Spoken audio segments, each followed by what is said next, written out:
Hello again, Year 4. So today our English lesson is all about apostrophes. Who thinks they can remember the two uses of apostrophes? Yes, you're right. We can have apostrophes of contraction for words like don't, won't and I'll, where the apostrophe is placed to show that a letter or letters is missing. So in don't, it's the O for do not. In won't, it's the O for will not. And it's the WI missing here for I'll for I will. Or we can use apostrophes to show possession, so to show that something belongs to someone. So we could have like Bryn's pencil case, the pencil case that belongs to Bryn, or we could have the children's party, the party that belongs to the children. And today we're going to be looking at this type of apostrophe to show that something belongs to somebody. So our learning objective today is to place apostrophes to show singular and plural possession. Let's just break that down just to check that we understand all of the bits of those words. So first of all, an apostrophe. What is an apostrophe? Well, it's a piece of punctuation that we put just above the letters. And here it's Tom's shoe, so it's showing that the shoe belongs to Tom. And you might notice that you don't join the M and the S together. So you leave that gap and you put the apostrophe just above. And then the other bits that we might not understand is if something's singular or plural. So singular is one person, it belongs to just the one person, and plural is obviously many. So that's what we're going to look at today in our starter. We're going to be splitting things up into singular and plural, just to check that we understand those words. So for this activity, you're going to need your home learning book or a piece of paper and a pen or a pencil. When you've got those, if you can draw your own chart with singular on one side and plural on the other. Come back to me when you've done that. Okay, so I'm going to show you a variety of words now, and I'm going to pop them on the board, then I want you to pause the video and I want you to sort them into singular or plural. So you've got plant, wing,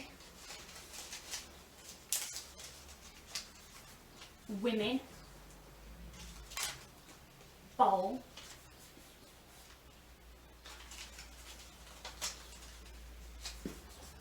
cars, finger,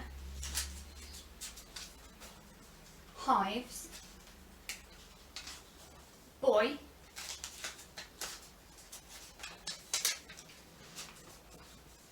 buses, feet, tomato, children,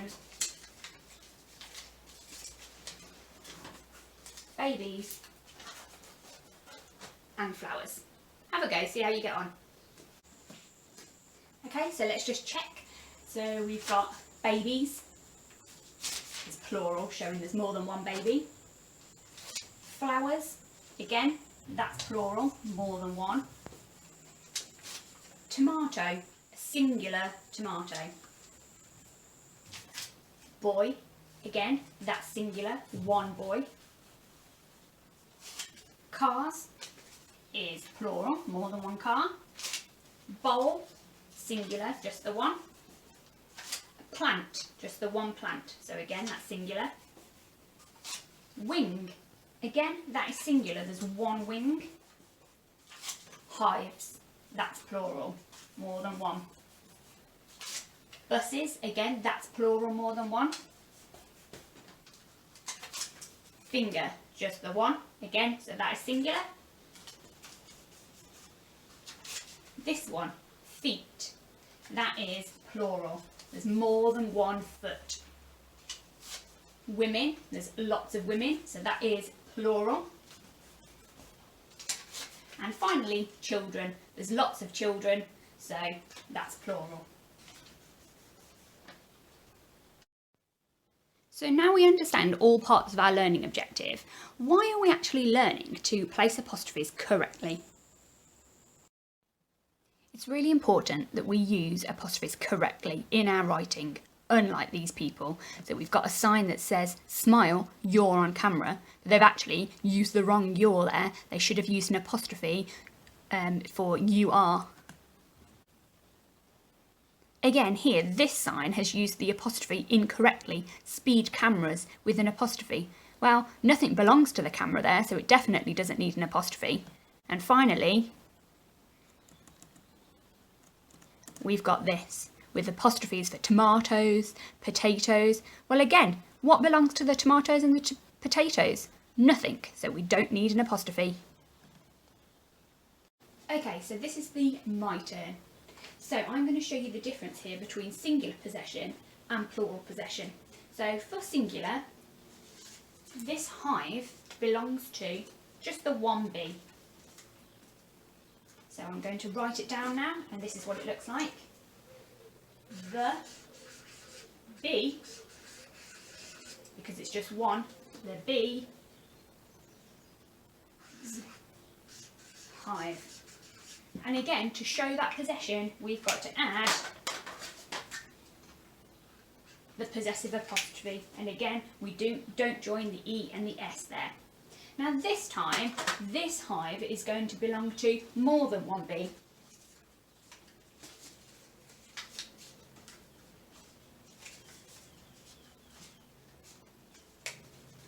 So my sentence this time will look like this. The bees, because it's already more than one, the bees hive. Now we need to put that possessive apostrophe in there to show that the hive belongs to the bees, and this time we put it after the S because bees is already plural. We're going to look at a few more examples of those now. Okay, so this time I've got the boy's ball. There is only one boy here, so it belongs in the singular possession. So,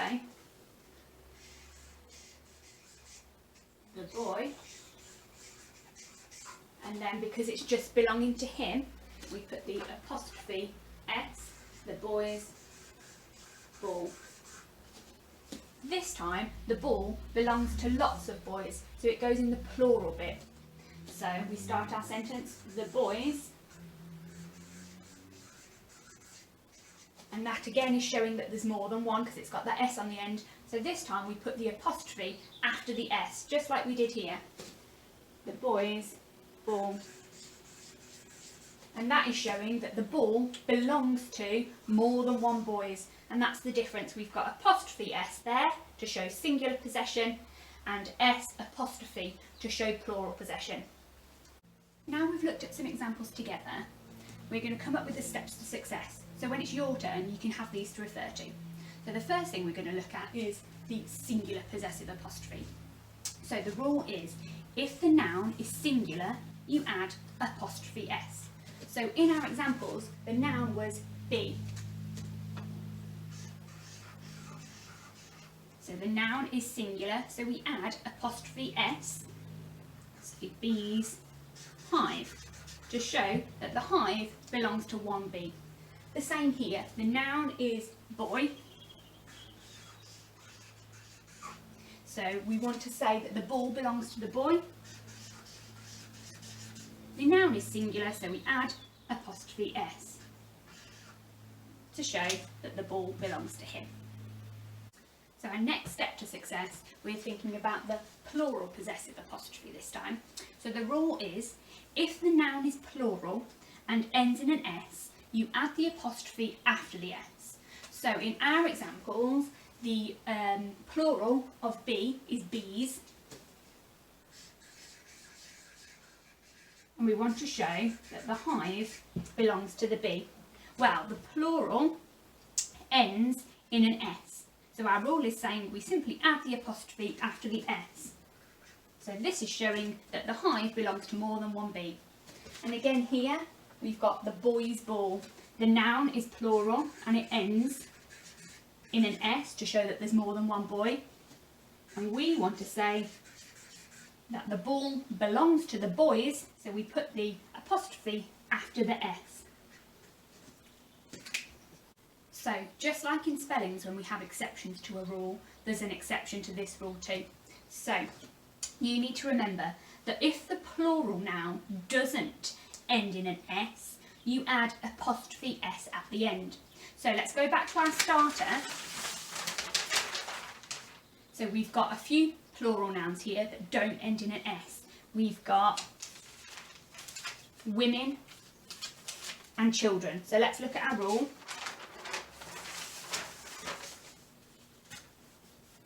So these are plural nouns that don't end in an S. So we need to add apostrophe S at the end. So we could have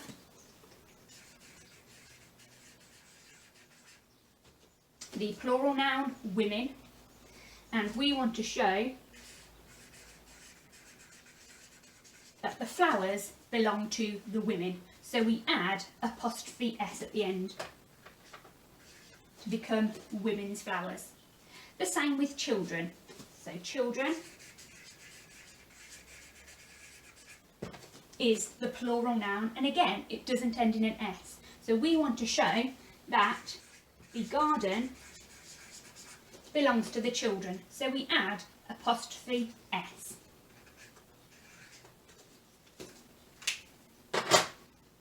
Now it's your turn. Can you follow the steps to success to see if you can add the singular possessive apostrophe to these two sentences?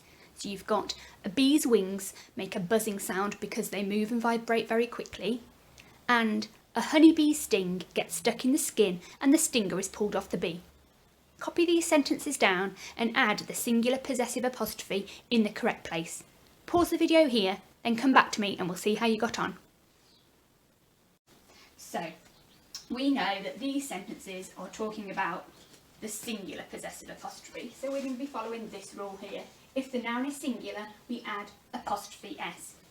So, first of all, we've got to decide what belongs to somebody else, because we're using the possessive apostrophe today. So something belongs to someone.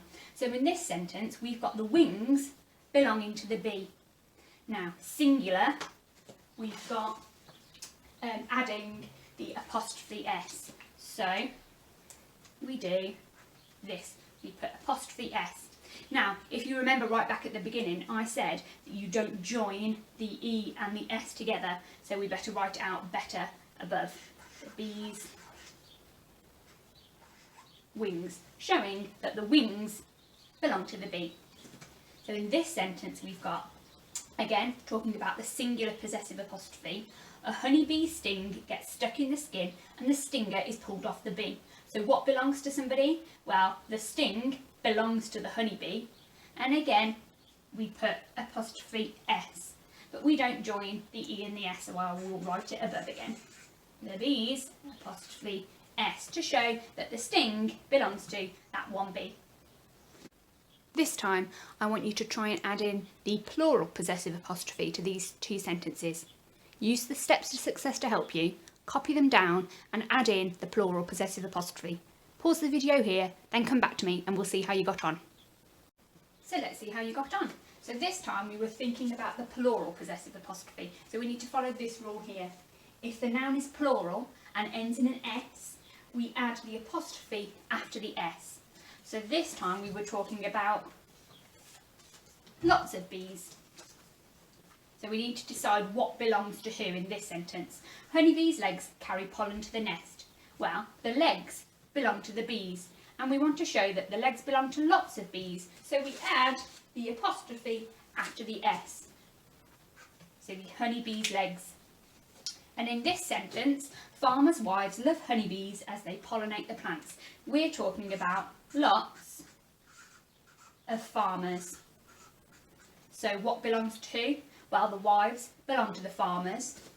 The noun is plural and it ends in an S. The noun is farmers and the plural noun ends in the S. So we add the apostrophe after the S to show that the wives belong to the farmers. Farmers' wives love honeybees as they pollinate the plants. Finally, try adding the possessive apostrophe to these two sentences. This time we're thinking about the exception to the rules, so make sure you're using the steps to success to help you. Copy the sentences down and add the plural possessive apostrophe. Pause the video here and then come back to me and we'll see how you got on. Let's see how you got on. So the children's bee toys were on the table, so we're thinking about the exception to the rule here. So if the plural noun doesn't end in an S, we add apostrophe S at the end. Well, the plural noun here is children, So children already talks about more than one child. So the plural noun doesn't end in an S. So we need to add apostrophe S. So we add it right on the end there to show that the bee toys belong to the children. The children's bee toys were on the table. And then this sentence, the women's honey was still in the kitchen. Again, the plural noun doesn't end in an S because the plural noun is women, talking about more than one woman. It doesn't end in an S, so we add the apostrophe. But because the letters don't join, we better just write it above to show that the honey belongs to the women. So here are your Chilli challenges for today. Now these Chillis are a layered approach, so you're going to start with Chilli 1, then move on to Chilli 2, and then if you can, go on to Chilli 3. So you might do Chilli 1 on Monday, you might do Chilli 2 on Tuesday, and Chilli 3 later on in the week. It's up to you.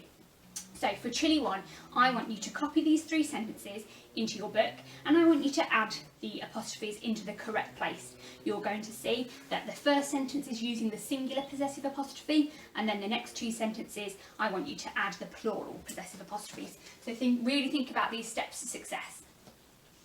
When you try Chilli 2, I want you to write your own sentences using the possessive apostrophe. I would like you to do 3 sentences using the plural possessive apostrophe and 3 sentences using the plural possessive apostrophe.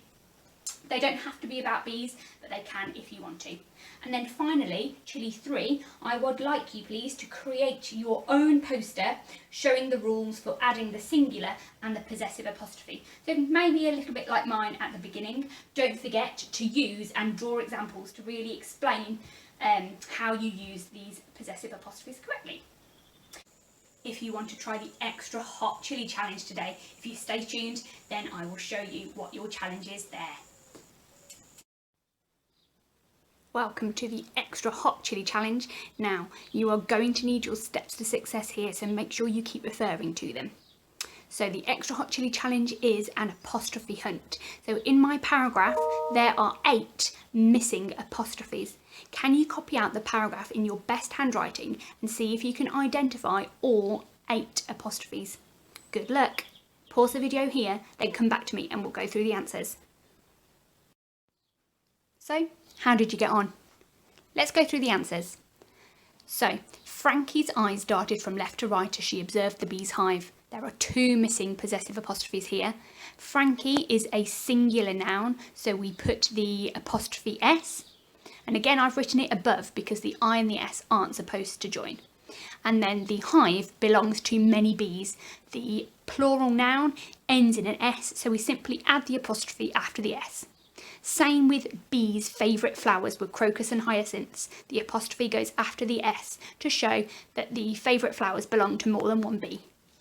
The bees buzzed through the orchard's apple trees. The apple trees belong to the one orchard. So it goes apostrophe S, it's singular. The next sentence, in the park, the children's faces showed fear. So this time we look at the exception because children's, it's a plural noun that doesn't end in an S, so children, so we put the apostrophe S at the end. Frankie knew a bee's sting would hurt, but they wouldn't attack unless threatened. The plural ends in an S, so we put the apostrophe at the end. And then Frankie's friend, again, Frankie's a singular noun, so we add apostrophe S. And the last one is the boys' loud shouts. Well, George was playing football with his friends, so we know that they are more than one boy there. So the noun is plural, or ends in an S, so we put the apostrophe after the S.